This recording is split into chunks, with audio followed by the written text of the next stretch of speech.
राधे राधे दोस्तों, आज हम श्रीमद् भगवद गीता के पहले अध्याय के 10वें श्लोक को समझने का प्रयत्न करेंगे।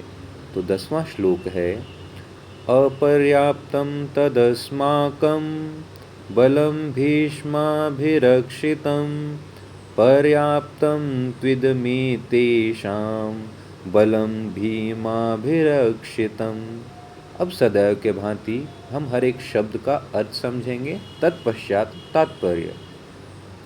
अपर्याप्तम अर्थात अपरिमेय, तत् अर्थात वह, अस्माकम अर्थात हमारी, बलम अर्थात शक्ति, भीष्म अर्थात भीष्म पितामह द्वारा, अभिरक्षितम अर्थात भली भांति सुरक्षित, पर्याप्तम अर्थात सीमित, तू अर्थात लेकिन, इदम अर्थात यह सब, एतेषाम अर्थात पांडवों की, बलम अर्थात शक्ति, भीम अर्थात भीम द्वारा, अभिरक्षितम अर्थात भली भांति सुरक्षित।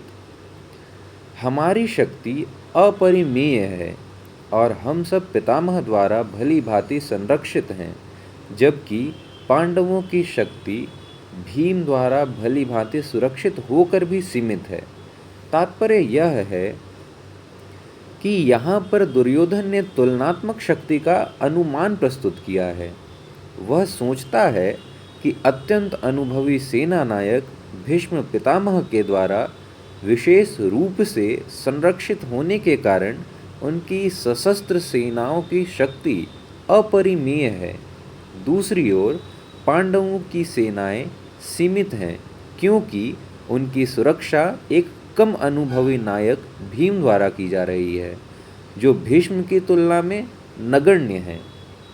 दुर्योधन सदैव भीम से ईर्ष्या करता था, क्योंकि वह जानता था कि यदि उसकी मृत्यु कभी हुई तो वह भीम के द्वारा ही होगी, किंतु साथ ही उसे दृढ़ विश्वास था कि भीष्म की उपस्थिति में उसकी विजय निश्चित है, क्योंकि भीष्म कहीं अधिक उत्कृष्ट सेनापति हैं। वह युद्ध में विजयी होगा, यह उसका दृढ़ निश्चय था। राधे राधे। धन्यवाद दोस्तों।